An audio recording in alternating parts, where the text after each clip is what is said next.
À la une de l'actualité, le premier responsable de la CGECI à la rencontre du chef de l'État ivoirien, le ministre sénégalais en charge du suivi du plan Sénégal émergent, a lui aussi rencontré le président Alassane Ouattara. Le point de ces deux rencontres dans ce journal. Le piratage des œuvres artistiques sur les radios et télévisions est devenu monnaie courante en Côte d'Ivoire.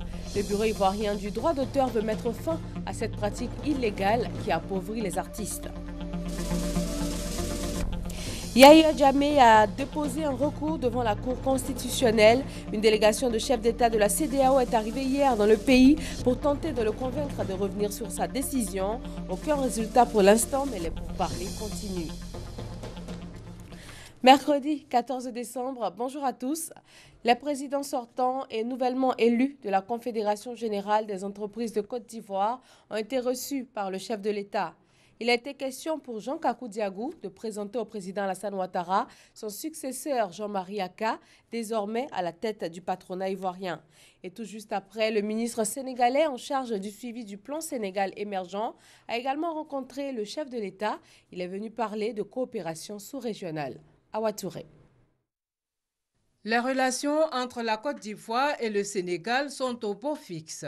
Porteur d'un message du président Macky Sall au président Alassane Ouattara, le ministre en charge du suivi du plan Sénégal émergent a indiqué que la qualité de ces liens d'amitié, de fraternité et de coopération nécessite que les deux chefs d'État se concertent régulièrement sur des sujets d'intérêt sous-régional. Nous partons totalement satisfaits du contenu des échanges que nous avons eus avec son Excellence le président Ouattara et que cela, nous n'en sommes pas tout à fait surpris au regard de la qualité des relations qui ont toujours existé depuis l'histoire entre le Sénégal et la Côte d'Ivoire.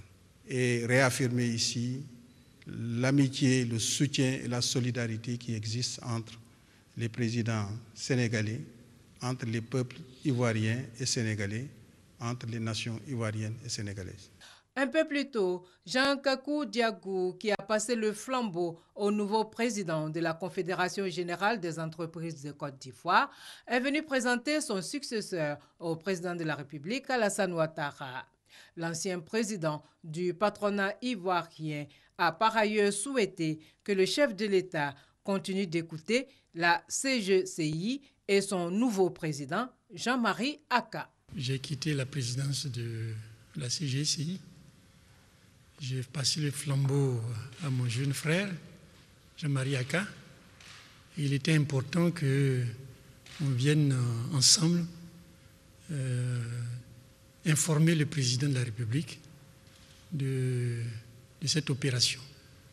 Et que surtout, cela s'est passé dans l'entente parfaite. M. Akka faisait partie de mon bureau. Il était vice-président de la CGECI. Et à ce titre-là, il connaît tous les rouages, il connaît les ambitions, il connaît les missions de la CGECI. Il va apporter sa touche personnelle. C'est une succession qui s'inscrit dans une continuité. Donc, nous avons des dossiers, je dirais, qui sont constants, sur lesquels nous avons commencé à travailler, depuis quelque temps au niveau de la CGECI, et nous continuerons sur ces dossiers-là, bien entendu. Nous travaillons depuis des années dans un esprit de partenariat total, et c'est dans cette même logique que nous allons poursuivre notre relation avec le gouvernement. Élu le 27 octobre dernier pour un mandat de 3 ans, le président de la CGECI, Jean-Marie Akka, place son mandat sous le signe de la continuité pour un partenariat privilégié entre le secteur privé et l'État.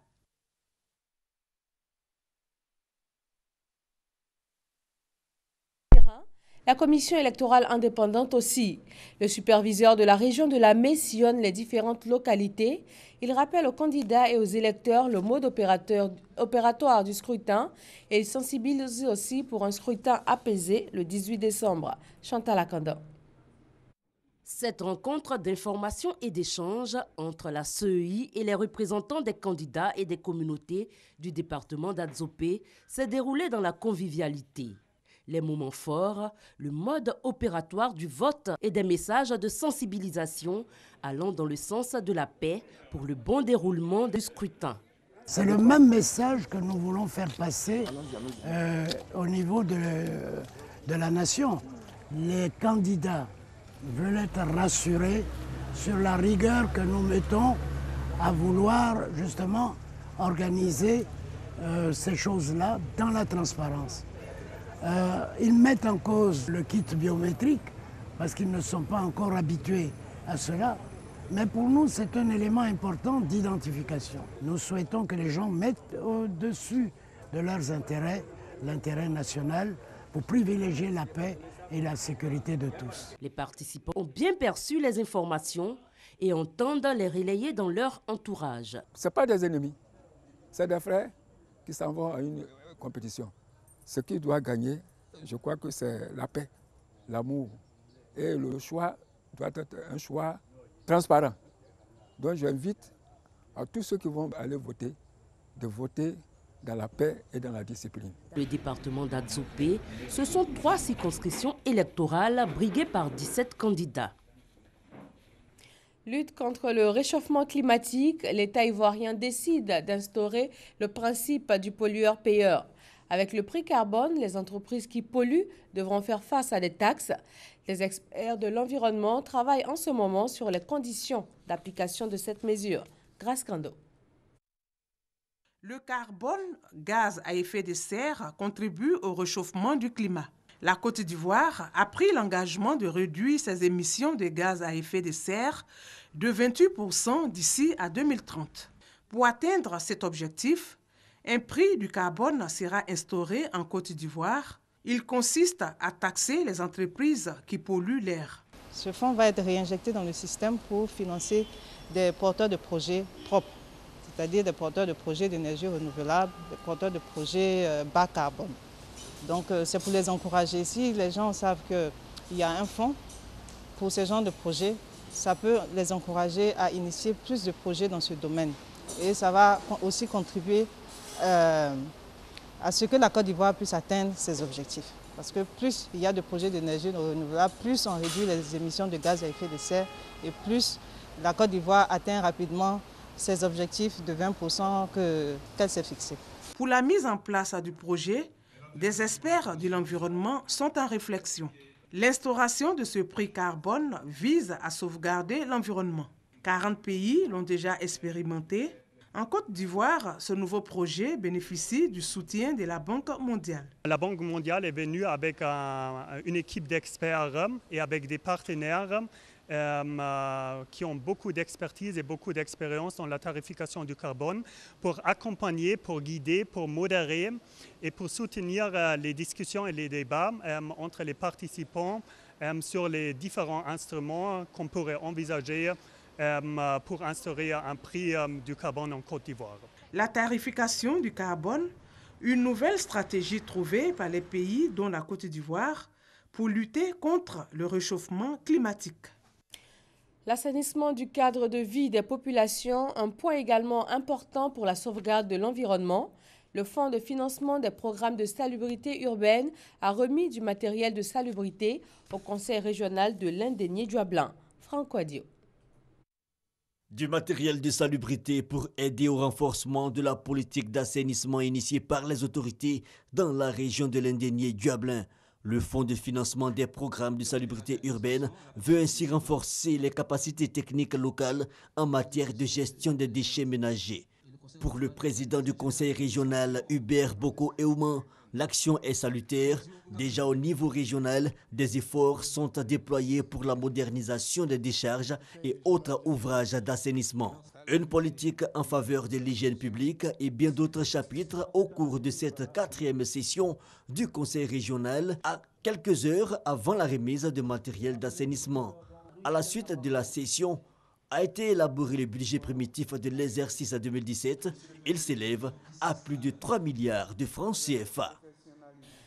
Le taux de prévalence du VIH-Sida en hausse dans les districts sanitaires du Boclé, de la Nawa et de San Pedro. Il est de 3,4% chez les adolescents, plus que la moyenne nationale. Comment inverser cette tendance? Thérèse Yoboué.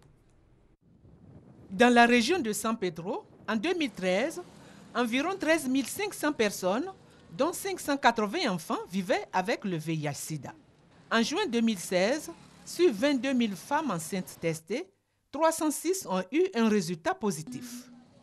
Dans la même période, sur plus de 29 000 personnes dépistées au VIH, 1248 ont eu un résultat positif.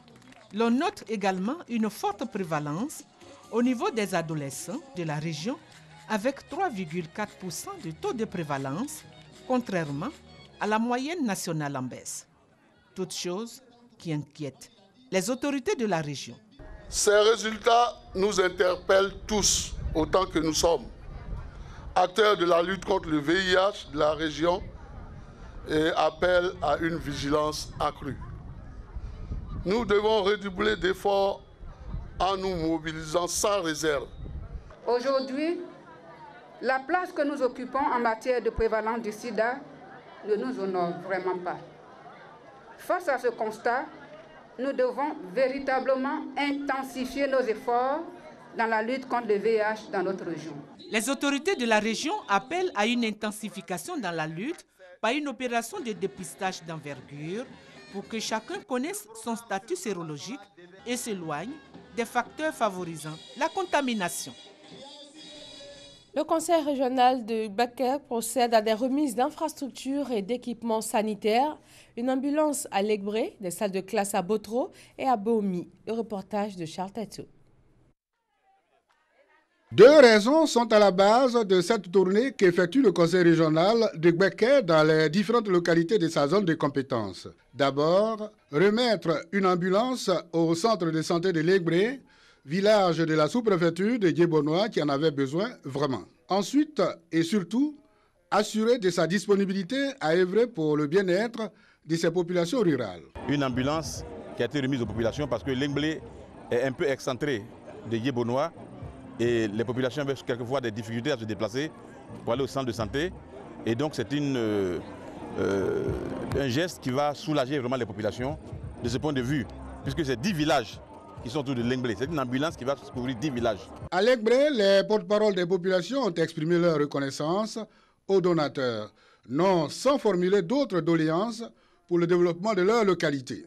Après Djebonois, les localités de Balekro et de Koubebo-Dan, respectivement dans les départements de Botro et Beoumi, ont été visitées. Dans ces deux autres villages, il a été question de la livraison des nouvelles salles de classe réalisées par le conseil régional avec le concours de l'ambassade du Japon. Un dossier dans ce journal, il est consacré aux droits d'auteur. Exploiter les œuvres des artistes sur une radio ou une télévision sans l'autorisation du Burida est un délit de contrefaçon. Un acte de piratage devenu courant dans de nombreux médias ivoiriens.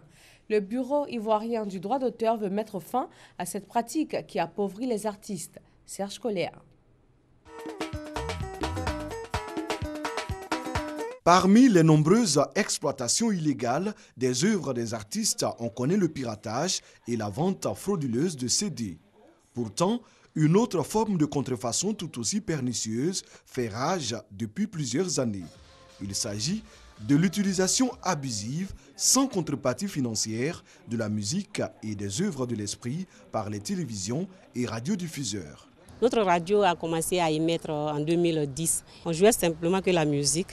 On ne se souciait pas de droits à payer. En Côte d'Ivoire, la loi fait peser sur tout utilisateur, qu'il soit radio ou télévision, 3 obligations. Demander préalablement une autorisation écrite au Burida, payer la redevance fixée, remettre les programmes des œuvres exploitées. Des mesures que le Burida a du mal à faire accepter par tous. Chaque fois que vous exploitez une œuvre, sans avoir obtenu l'autorisation, vous êtes en situation de contrefaçon. Donc le Burida peut très bien également agir pour suivre ces radios-là. Selon les chiffres du Burida, un peu plus de 174 radiodiffuseurs et télévisions opèrent sur le territoire national.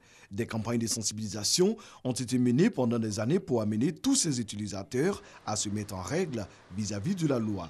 Avec l'Union des radios proximité de Côte d'Ivoire, URPCI, c'est en 2012 qu'un accord a été trouvé. Initialement, nous avons pensé qu'en jouant les œuvres musicales, on rendait plus service aux artistes.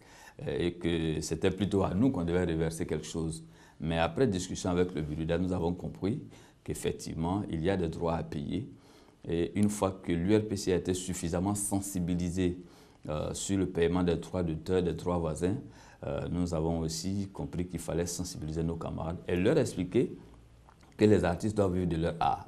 Donc les radios d'Abidjan payent par an 175 000 francs CFA et celles qui sont à l'intérieur payent 100 000 francs CFA.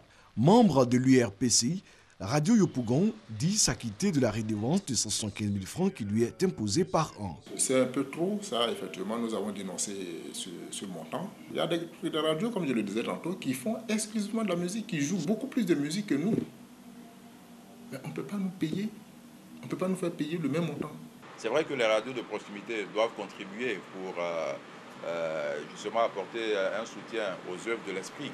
Mais pour faire du recouvrement une priorité du Burida et afin de subvenir aux besoins des artistes, je pense qu'il faut regarder du côté de ces radios commerciales.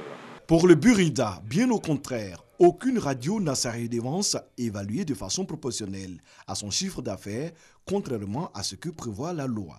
Les montants fixés sont tout simplement inférieurs aux sommes dues. Ce n'est pas parce qu'une radio n'est pas une radio commerciale qu'elle n'exploite pas les œuvres. Maintenant, chaque radio doit nous fournir d'abord son programme. C'est-à-dire que les redevances seront étudiées en fonction, n'est-ce pas, de l'importance de l'exploitation des œuvres de l'esprit dans le programme. Avec les montants de redevances payés par les radios en Côte d'Ivoire, les artistes ne peuvent pas s'en sortir. En ce moment, nous sommes en pleine répartition des droits radio. Il y a des artistes qui n'ont même pas comptabilisé même 300 francs. Il y a aussi le cas de certains opérateurs de bouquets de télévision satellitaires agréés par l'État qui exploitent les œuvres du répertoire protégé du Burida.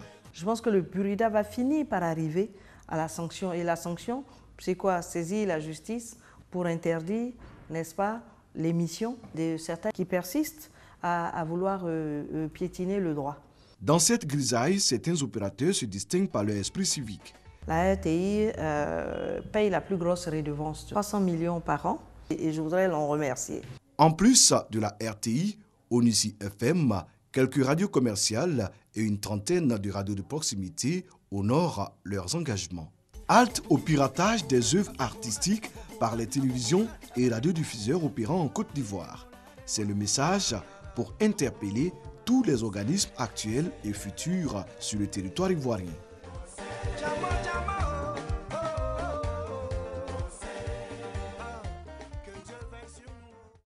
Revenons sur ce qui marque l'actualité politique en ce moment ici en Côte d'Ivoire. Plus de 1000 candidats sont à l'assaut de 255 sièges à l'Assemblée nationale. La campagne prend fin vendredi à minuit. Le corps préfectoral de Ouangolodougou a appelé les candidats à accepter le verdict des urnes au soir du 18 décembre. Kader Sogodogo. Circonscription Kawara-Ouangolodougou, élection législative 2016. Deux listes s'affrontent. Le RHDP. Nos arguments, c'est par rapport à notre expérience du terrain, c'est par rapport aussi à notre parcours politique et par rapport aussi à notre expérience parlementaire parce que nous sommes les députés sortants et aussi c'est la confiance de la population en notre personne. Voilà, nous reviendrons certainement dans nos prochaines éditions sur cet élément de campagne électorale. Parlons justice. La clinique juridique de Bandoukou et Save the Children sensibilisent les élèves. Une journée leur a été dédiée dans le cadre du projet d'appui à l'amélioration de l'accès au droit et à la justice. Norbert Seyi et Thérèse Yoboué. Conférences, sketchs sur la prévention des grossesses en milieu scolaire ainsi que des animations de stand ont marqué cette journée porte ouverte qui se veut aussi une journée carrière. Le thème de cette journée, le droit à la portée de tous. Nous avons choisi le lycée moderne de Bandoukou pour apporter un peu nos activités aux yeux des élèves de cet établissement. Nous avons voulu associer tous les partenaires avec qui nous travaillons au niveau de Bandoukou et sinon du Gontougo pour que ces élèves-là puissent les connaître et savoir vers quelle structure s'orienter en cas de violence basée sur le genre. Nguessambrou a également exhorté les élèves à fréquenter régulièrement la clinique juridique et toutes les structures présentes à cette journée pour mieux les connaître et bénéficier de leurs services. Quant au chef de bureau de Save the Children, il a réaffirmé la volonté de son organisation à œuvrer pour la protection des enfants. Nous pensons avoir touché notre cœur de cible. De nombreux élèves, notamment des filles, étaient présentes à la conférence. Alors Save the Children réaffirme son soutien au système éducatif et à l'ensemble des partenaires pour lutter efficacement contre ce fléau qui mine notre école. Créée en mai 2013, la clinique juridique de Bondoukou a pour activité principale l'assistance juridique à travers notamment l'éducation, l'information juridique, l'orientation des populations et le renforcement des capacités.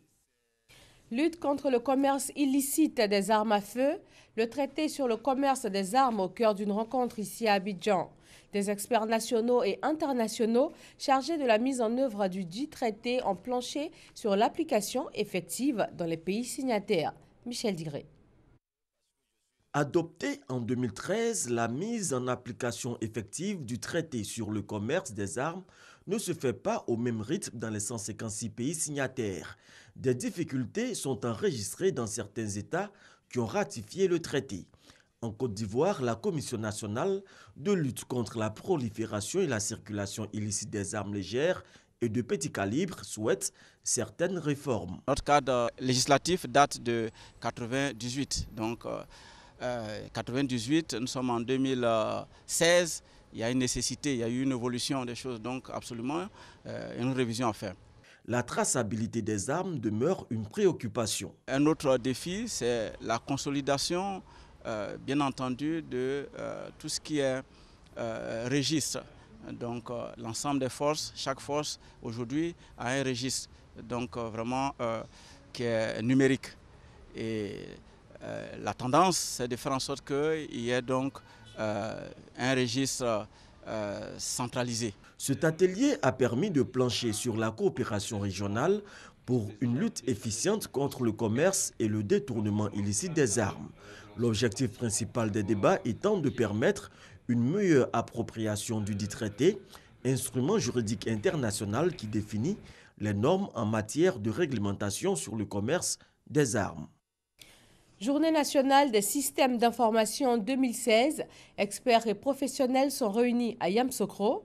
Ils veulent créer une plateforme de rencontres annuelles afin de partager des expériences et échanger sur des thématiques d'intérêt général en vue de professionnaliser davantage leur métier.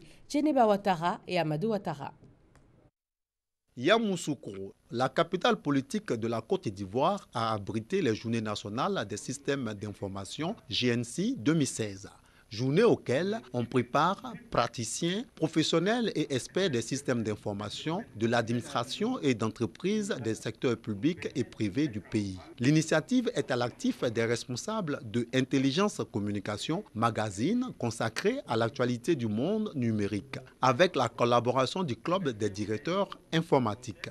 Les JNC visent à créer une plateforme de rencontres annuelles dédiée au retour et au partage d'expériences locales entre professionnels du métier. Il était important que nous puissions nous voir pour réfléchir un peu aux méthodes, aux différentes démarches, aux différents outils qui pourraient nous permettre de pouvoir aussi opérer cette mutation-là. Lorsqu'on parle d'économie numérique, le DSI est mis au centre de pas mal de choses. Du IT Manager gestionnaire au IT Manager visionnaire, thème autour duquel les réflexions ont porté. Les participants ont été invités à s'approprier les stratégies innovantes pour une performance des entreprises. Il est plus naturel, je dirais, pour un DSI d'aller vers de l'innovation que d'autres fonctions, d'être porteur de valeur. C'est proof of value, et dans value, il y a aussi value for money. C'est aussi quelqu'un qui doit comprendre l'entreprise, comprendre quels sont les métiers de demain et la stratégie, et être un interlocuteur direct de la direction générale et du board. Panel, conférences, ateliers de partage d'expériences ont marqué ce forum d'échange. Les Journées nationales des systèmes d'information s'inscrivent dans le concept des Journées nationales métiers. Dans le Lodjibois, les cadres de la génération 70-80 s'engagent dans le social. Ils veulent désormais agir ensemble pour un mieux-être des populations de leur région. Mamadou Kwasi.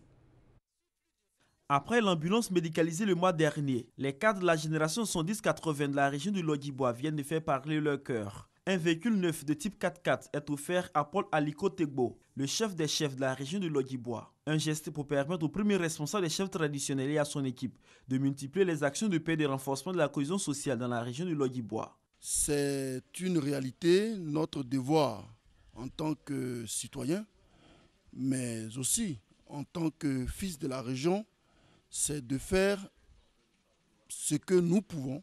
L'État ne peut pas tout faire, c'est connu. Il appartient aux usagers, dans la mesure du possible, d'agir. Ce geste a été véritablement un geste de qualité, apprécié par nos parents, nos frères, nos fils et nos aînés. Cette cérémonie de remise des véhicules a réuni les populations et les chefs des 20 cantons de la région du Lodjibois. Elle était également l'occasion pour les chefs traditionnels d'inviter les fils et filles à travailler dans l'union et la solidarité pour le développement de la région. Je le confie à Dieu pour travailler pour notre région. Voyez-vous, il a vraiment donné.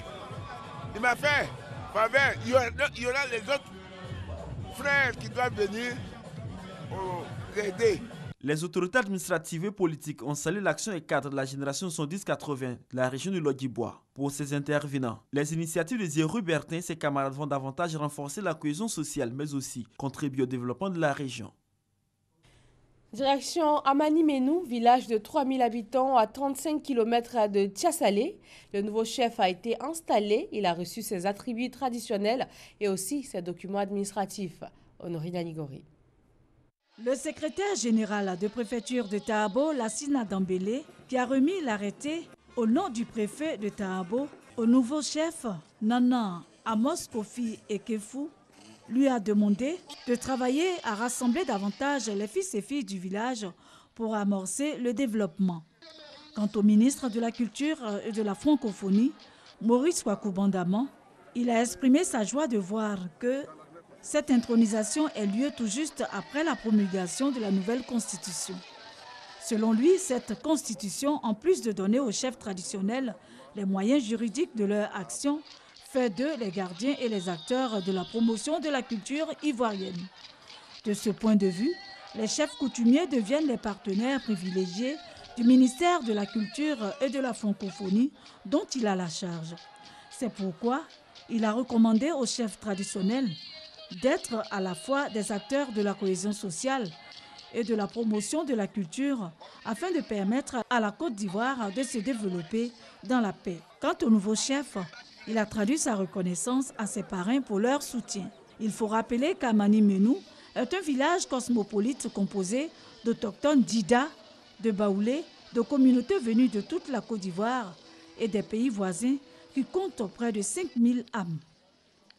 La communauté burkinabé de Côte d'Ivoire célèbre le 56e anniversaire de l'indépendance de son pays. La Fédération des associations de Burkinabé a profité de cette rencontre festive pour prôner la cohésion et l'entente entre Burkinabé et aussi avec les populations du pays d'adoption, la Côte d'Ivoire. Davis Oyo et Franck Wadio. Une célébration aux allures de défilé de mode. 56e anniversaire de l'indépendance du Burkina Faso.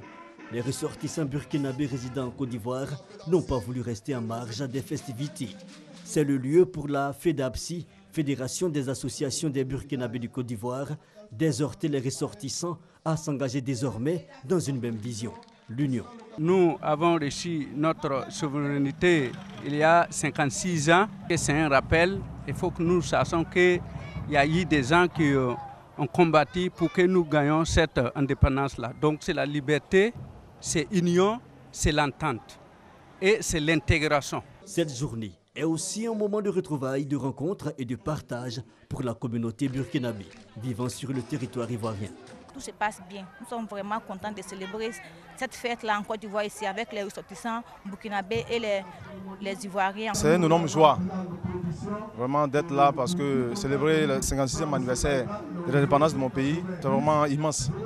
Et en cette terre ivoirienne, et qui nous ont bien accueillis, et ça c'est encore vraiment plus merveilleux. Danse, chants, remise de trophées ont rythmé la cérémonie, une célébration qui coïncide avec le 10e anniversaire de la FEDAPSI.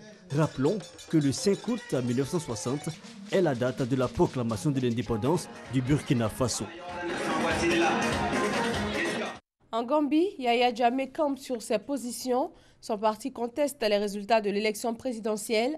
Une délégation de 4 chefs d'État de la CEDEAO est arrivée hier dans le pays pour tenter de le convaincre de revenir sur sa décision.